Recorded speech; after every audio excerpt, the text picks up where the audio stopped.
So the next song is a song called God's Call Within, and it's just that. It's a sound of our own higher self talking to us.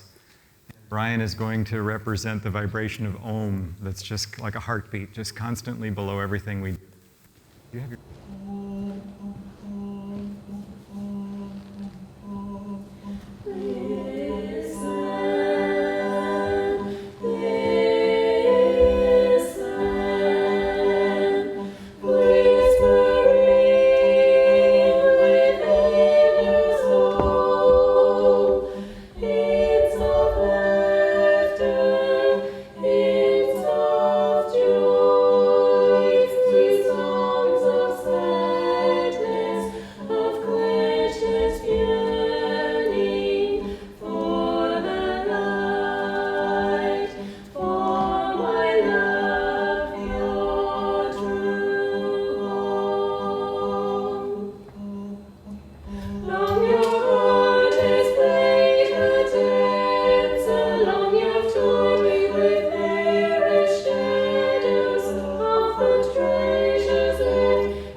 So each week, when we do this service, the celebration weekly, we read a selection from the Bible and the Bhagavad Gita, and these are readings by a book called Rays of the One Light by Swami Ananda, based on the teachings of Paramahansa Yogananda.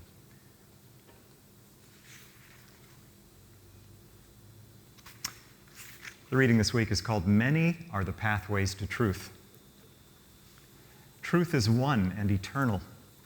Realize oneness with it in your deathless self within. The following commentary is based on the teachings of Paramahansa Yogananda.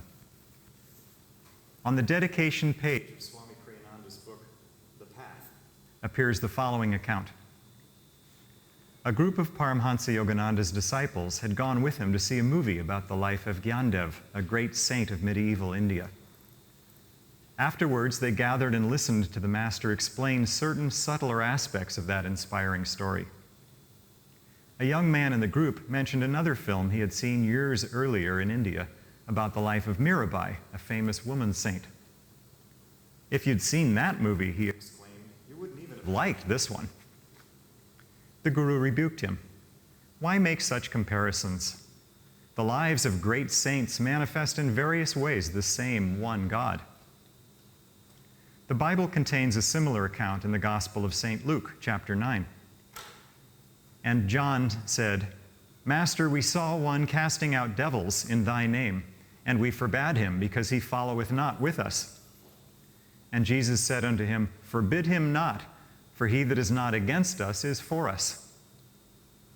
The more central a truth, the greater the number of contexts in which it can be applied.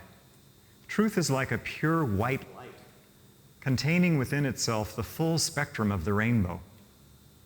Let no one tell you what your path to God ought to be. Many are the paths. Select your own according to the dictates of your own nature, no matter how out of step that puts you with other people. Sri Krishna in the 3rd chapter of the Bhagavad Gita states, "Trying even unsuccessfully to fulfill one's own spiritual duty, or dharma, is better than pursuing successfully the duties of others. Better death itself in the pursuance of one's own duties. The pursuance of another's duties is fraught with spiritual danger." Thus, through Holy Scripture, God has spoken to mankind. Om, Om,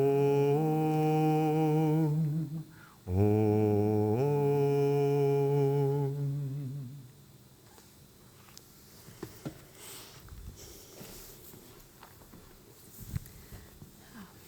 Now I will talk for a little bit.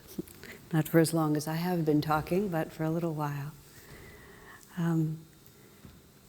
First, I want to comment, and this is the second time we've had a small group of people meditating together. I think New Zealanders are natural meditators. This is very encouraging.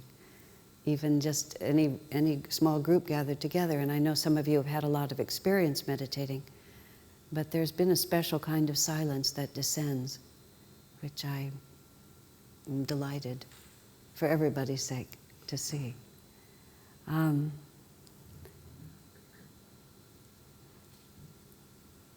There's always this odd contradiction when we try to talk about self-realization as a universal path, and then, as you will see, even as we go into our Festival of Light, we're constantly referencing this particular line of masters. When Swami Kriyananda first came as a disciple to Yogananda, knowing absolutely nothing about the spiritual path, he had never heard the word guru, and 1 week later he was the disciple of a great guru. He himself said he was so bewildered by the transformation that had taken place that he often had to sit down to keep from falling over. In the first few weeks that he was there, he'd been an ordinary young American man, well, hardly ordinary, but his life had not taken any bizarre turns, except that he dropped out of college just before finishing. But he thought, when he heard the word yogurt, he thought it was yoga, he thought it was yogurt.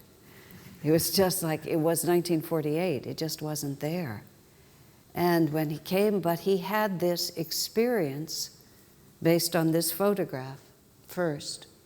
Just seeing that face and those eyes, he just felt that there was something there for him that he didn't even know what it was. He describes the story in his own autobiography of having made the determination that he was going to go off and be a hermit in South America. He had figured out that he needed to discover himself before he would have anything else to give. He had planned to be a writer and a playwright and a poet, and he went to fine schools in the East and had excellent teachers, and they all saw for him a great future in the arts. But he saw that he did not have any wisdom to offer, is how he put it. And he couldn't see any reason to just pollute the world with his own ignorance. So he gave up being a writer and decided that until he had some truth to offer, he would, as I said, spare the world. And then he realized that he just needed to separate himself from society as a whole. And he was in the process of trying to get a berth on a ship so that he could work and save money and then go off and live in the jungles of South America by himself. This was his vague plan. But he found himself on the streets of New York City, heading for the place where he would find out if he could sign up for a ship. This was hardly his natural career path. And he literally felt his body being turned to go back to the bookstore where he had seen this book, Autobiography of a Yogi, but had refused to buy it. And he refused to buy it because the dedication of Autobiography of a Yogi is to Luther Burbank, and he's called an American saint. And Swamiji thought, there can't be any saints in America, and he closed the book and put it back on the shelf. But a few days later, the magnetism of those eyes just captured him, and he found that he couldn't walk in any direction except back to the bookstore to get the book. And then he describes this scene where he just picks up this book and looks at the picture of Yogananda, and then, just in God's comic ways, an acquaintance of his who was just setting out on the path of Madison Avenue advertising, he runs into him in the bookstore, and the man starts telling him about how much money he's going to make, how influential he's going to be, how he's really going to make it big in the world of advertising in New York City. And Swami Kriyananda describes how he clutched the book more tightly to his heart the more this man talked. And he said in some incomprehensible way, he said, Yogananda and I had become allies, and the world had become alien to him. So he went and read the book, he said, hardly sleeping, 3 days and 3 nights. And then he got on a bus, a Greyhound bus, and went across America. And the first words he said to Yogananda, I want to be your disciple. And he was bewildered by everything. And one of the questions he asked was, why, if the goal is within us and the spirit is our own, why do we have pictures on the altar? Why do we have individuals seemingly as intermediaries? What is this about? And he was answered very simply, these masters have achieved the goal that we are striving to achieve. And in their eyes, in their vibrations, and in their consciousness, we hear the right note. In that song that our friend sang, and Brian. Everybody's named Brian. Okay, Brian.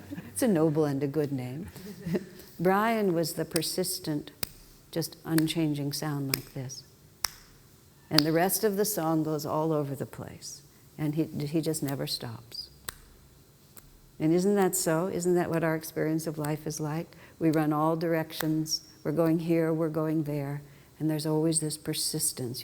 Sometimes you think of it as breath and heartbeat, but it's much deeper than that. It's God's call within. And everything spins around it, and sooner or later, we begin to find ourselves attuned to it. So when you have individuals, and these masters, even Jesus, whose life has been so mythologized, that we have lost the connection with the fact that this was a man who lived as we lived, but had reached the end of the journey. Then they are, in their very vibrations, our roadmap. They hold the note, and you keep coming back, and you find where that note is, but then you have to go out and sing it for yourself. But just as when we hear these 4 wonderful singers holding the harmonies together, and if they slip from those harmonies, the dissonance, not that they did, if they did, if they did, then there would be that dissonance. The song would not be going where it's supposed to be going. And everything in this world is actually a symbol of a greater reality. We think of this world being the thing, and as if everything spiritual is smaller and smaller. It's really just the opposite. Even the sun in the sky is a symbol of the spiritual eye. Everything is bigger. The spiritual world is bigger. This is the small world. And so when we're trying to live in harmony with who we were meant to be, to have in front of us what that looks like. Somebody was talking to me about their resistance of having a guru. I said, well, if you wanted to learn something like playing the piano, wouldn't you find someone who plays just the way you want to play? And wouldn't you eagerly sit next to them week after week so that they could help you understand and tell you things like, my darling, even though it's easier to put your fingers like this, in the long run it's not going to work for you. You're going to have to put them like this. But I like putting them like this. I know, but I know where you're going. And if you don't start properly, it will never work out for you. And so spiritually, the idea of following a particular path, being a disciple of a guru, is to a certain extent misunderstood. It's just simply aligning ourselves with someone who knows the route to where we're trying to go. But just in the same way, when you're having a piano teacher, you're not trying to become the teacher, you're trying to become a musician. And what both of you are devoted to is the music. There was a man who was a friend of our Ananda community who was a very talented pianist, and he had memorized almost all of the Beethoven piano pieces. And he could just sit down at any point and just play. And Swami Kriyananda was a different kind of musician than that, but they were able to have fascinating discussions that us lesser mortals would sit and listen to about the music. And this man's name was Gary Goldschneider, and there was a grand piano in Swami's house. It had belonged to his mother, who was also a musician. And Gary was trying to express something, and he became so frustrated, he simply couldn't say it. And he just popped off the couch and ran over to the piano and put his hands on the keys. And of course, a good musician can do that, but it was dramatic what happened in this sense, because he put his hands on the keys, and it wasn't so much that he started to play, is that when he opened the floodgate, and you felt like the music had just been hovering in the room, and all it needed was somebody to open the floodgate, and then it just rushed right in. And afterwards, I said something to him about how beautiful the music was. And he said, "I'm so grateful." He said, "So many people compliment the musician." He said, "But what it's really about is the music. And when you compliment the music," he said, that's what I'm looking for." And our spiritual life is no different, because human life is given to us because it's more accessible and the lessons can be more easily understood. And what we do is we just take the same realities and we make them more and more subtle. And so we find for ourselves those who understand how to get where we want to go, and then we mutually try to become capable of opening the floodgates to that music. There used to be these little cartoons or magazines, where sometimes somebody would go down in a little diving bell, that very old-fashioned sort of thing with a bubble thing with a big hose that would go up to the ship. Or else any submarine movie that you've ever watched, where people, and of course invariably in the submarine movie, a hole gets sprung and the water is rushing in and everybody's panicked, and you're conscious that they're way in the deep and the pressure is there, and they sink even lower and the pressure's greater and the water's trying to get in. I realized one day that's our limited individual self. We are like a little submarine way at the bottom of the ocean. We have to work so hard to keep the ocean at bay. We're always trying just to be alone and make sure that we get to do it ourselves. And meanwhile, there's this literally a flood of divine grace that is trying so hard to find even the tiniest opening. And at first we panic when that begins to come over us, because it is, we could call it the death of the ego, but it isn't. It's the transformation of the individual self. Just the expansion of ourself into where we're trying to be, which is to live in this world, as I've said already many times this weekend, in a state of perfect joy, to live in harmony with that Om vibration. The Om vibration is not, see, the realities of the path of self-realization, which makes it so enjoyable, is that it's experiential. Master called it scientific. When I say Master, I mean Yogananda. He called it scientific because it's based on your actual experience. I know many of us, we might not have even thought about it as the Om, but sometimes your country is so attuned to the land in which you live. Just the architecture of this building is a perfect example. Oftentimes you just go out into the natural world, and somehow when you're separated from all the restless nervousness of humanity, that which is more self-evident to you. I traveled in India on a pilgrimage. We went up to the temple of Badrinath, which is about 12,000 feet in the mountains. And on the way there, we went to a place called Deva Prayag, which is where two rivers come together. Two very big rivers come together. And in America, because there's so much litigation, you're always protected from the slightest bit of danger.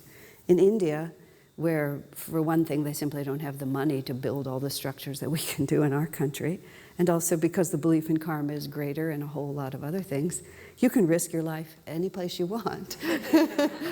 And could you ever risk your life at that confluence of the rivers? You go way down in this canyon. It's a holy spot, so it's kind of, there's a cave and some sadhu is residing there, and then there's this rock which is a little bit concretized, and it goes right out to where the two rivers come together. And I'm sure our home is where we're staying. Arun and Kavita is right on the river, but it's the narrows. This was not the narrows. This was the wides, and these two rivers hitting each other like this. And then there's a little point right down here. And then there were steps down in this wonderful iron chain that you could grip so that you could dip in the confluence, because it was considered quite holy to do so.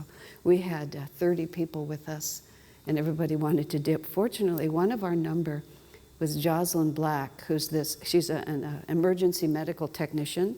She's about 6'2", really strong woman. And I just said, Jocelyn, please stand behind every one of these people, because they were all just going down into the river like that, because it was thrilling.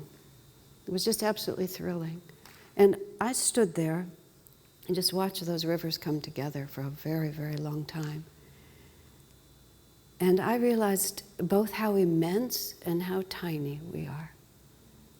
Because the power of those two rivers flowing, it was just like you become it. It wasn't rivers. It was just the flow of life, the sound of Om, just enormous power. And you could see why, for countless millennia, this has been a holy spot, because it's like the veil between the worlds is thinner in such a moment.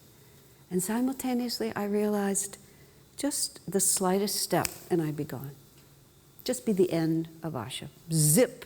Just like that. There wouldn't be, and the river wouldn't even hiccup. It wouldn't even say, oh, look, she fell in, And it certainly wouldn't wail or scream that, oh, look, Asha's over. And Asha would be so over.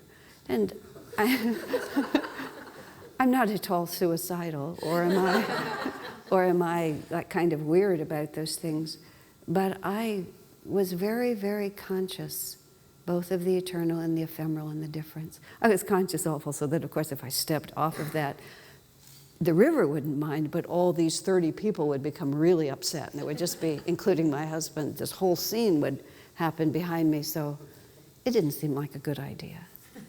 But what a wonderful idea to contemplate. Just how immense this universe is, and how we are part of it. But we are not the definition of it. And how free we would be if we could be as these masters are. Yogananda said something that I delight in, and I have gradually come to understand. He says, people make a serious mistake when they think that everything that happens to them concerns them personally. Now, of course, your mind says, of course it concerns me personally, it's happening to me. But over the years, that phrase has gradually begun to make a lot more sense to me. It's like, yes, we are participating. We're part of that great flow of the river of life. We have our own personal destiny, just as these individuals had their own destiny. These are self-realized masters, which is to say, at one point they weren't. At one point, they were living the journey exactly as us, Jesus included.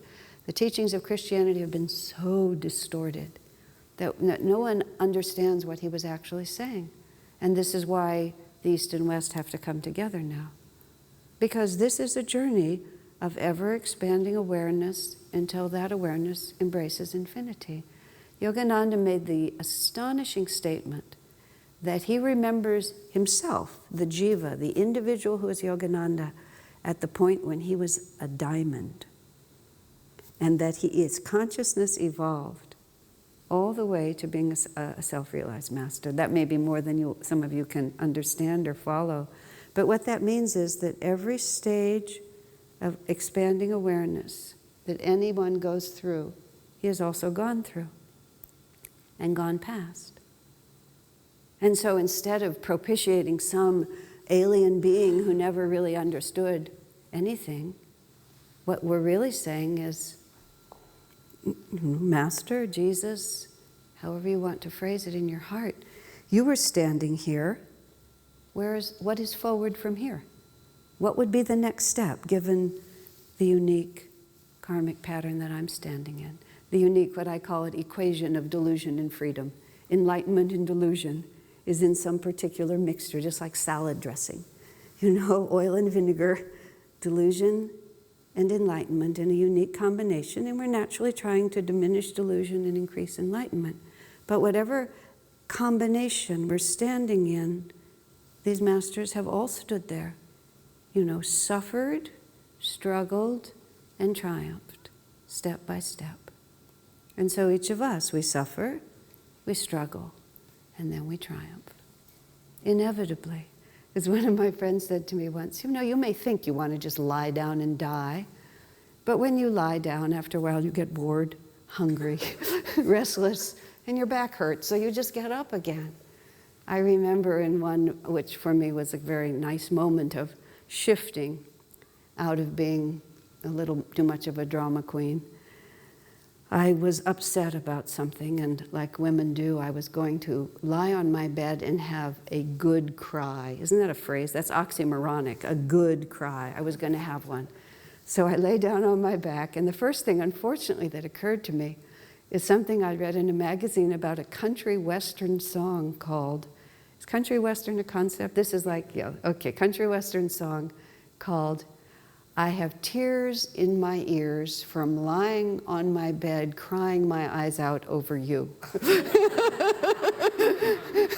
So lying on my back, the tears were heading for my ears, and of course it's very hard to be sad when you have such a stupid and ridiculous phrase in your mind, as I'm literally watching the tears fall down into my ears. Then the second thing occurred to me, you know, because I knew, when you have one of these crying spells, you know, it's just exhausting. They're so tiring, your eyes get all red, you look really terrible for a while, everything hurts, and it just takes you, you know, at least a couple of hours, if not a whole day, to recover again, but eventually you're going to recover and you're just going to go on. You're going to suffer, you're going to cry, and then you're going to triumph, and then you're going to go on. And just a part of me said, oh, honey, just get up from this bed. And I just did. I was just amazed. I just stood up and went on with my life. Why go in that huge cul-de-sac? You know, it seems like a good idea at the time, but all we do, Swamiji once said, yes, going in circles does give you a certain sense of accomplishment. He said, the bigger the circle, the greater the sense of accomplishment.